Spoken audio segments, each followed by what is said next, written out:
कि केरल में डिटेक्ट होने के और मरीज की मौत के बाद राजस्थान में भी अलर्ट जारी कर दिया गया है। डॉक्टरों के मुताबिक इस केस में मरीजों को तेज सिर दर्द और बुखार की शिकायत आती है। समय के साथ इसके लक्षण और गंभीर हो सकते हैं। इसमें ब्रेन इंफेक्शन या इंसेफेलाइटिस होने का खतरा बढ़ जाता है। कोमा में जाने की रिस्क बढ़ जाती है।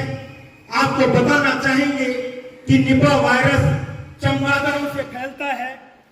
चमगादड़ों में खाए फलों को खाने से इसके सबसे ज्यादा फैलने की आशंका रहती है।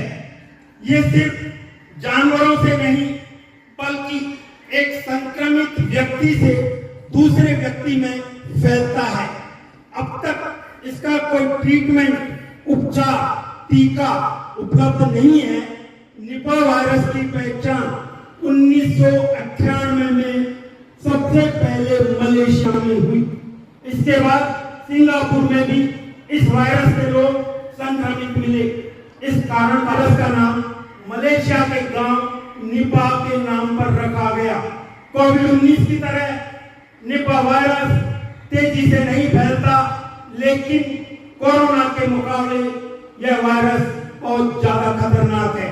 निपा वायरस भीड़ भाड़ वाले बंद जगहों पर तेजी से फैलता है। यह संक्रमित जानवर या दूषित भोजन से इंसानों में फैलता है। संक्रमित व्यक्ति से दूसरे इंसान में यह वायरस चला जाता है। संक्रमित होने पर 40% से 75% लोगों की मृत्यु हो जाती है। वर्ष 2001 में बंगाल के सिलीगुड़ी में निपा से संक्रमित 66 लोगों में से 45 की मृत्यु हो गई थी। 2018 में इस वायरस से केरल में लगभग 17 लोगों की मौत हुई थी। इस निपा वायरस का वाहक भारतीय फल भक्षी चमगादड़ था। निपा से संक्रमित व्यक्ति में बुखार, सिर दर्द, मांसपेशियों में ऐंठन, शरीर का टूटना जैसे लक्षण भी नजर आने लगते हैं। 2002 में चमगादड़ से पहले सॉर्स से दुनिया भर में 774 मौतें हुई थी। सॉर्स वायरस पहले चमगादड़ से बिल्ली और उसके बाद इंसानों तक पहुंचा था। 2019 जुलाई में कनाडा के वैंकूवर आइलैंड में रेबीज से 23 साल के एक व्यक्ति की मौत हुई और जांच में पुष्टि से पाया गया कि ये रेबीज वाहक जो था वो चमगादड़ ही था। ये चमगादड़ फ्रूट बैट्स या फ्लाइंग फॉक्स कहलाते हैं। इनके जरिए वायरस सुअर, कुत्ते, बिल्ली, बकरी, घोड़े और भेड़ में भी फैल जाता है। जो व्यक्ति जानवरों के संपर्क में आता है या उनके करीब बैठकर खाना खाता है तो उनमें भी संक्रमण का खतरा तेज गति से बढ़ जाता है।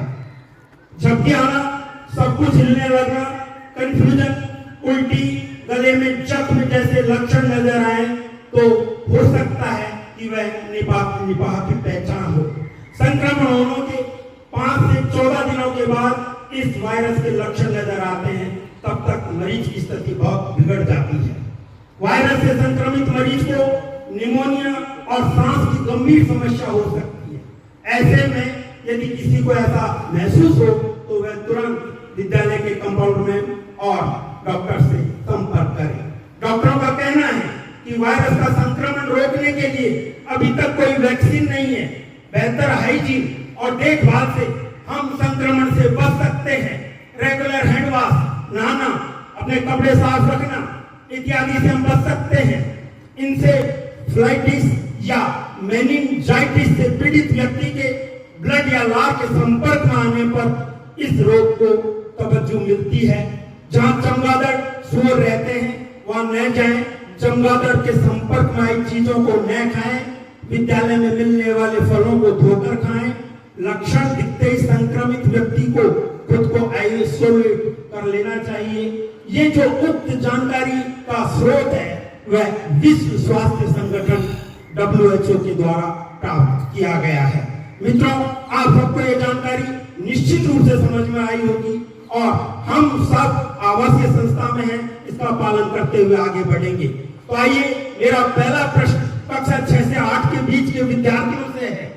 एक करके हाथ खड़ा करेंगे।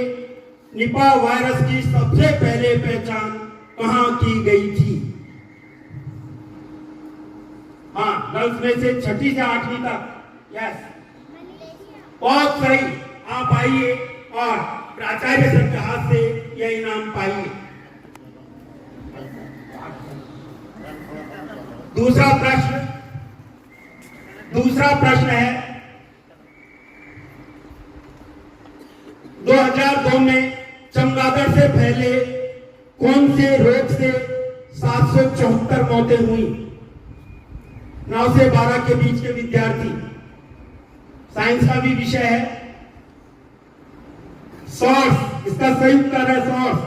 अंतिम प्रश्न है, ये चमगादड़ फ्रूट बैट्स या फ्लैंक फॉक्स कहलाते हैं और इनके जरिए यह वायरस क्या कुत्ते सुअर में फैल सकता है? फैल सकता है। तो आ जाइए 9th का एक विद्यार्थी जल्दी से और उप प्राचार्य सर के हाथ से यह पारितोषिक ग्रहण करना।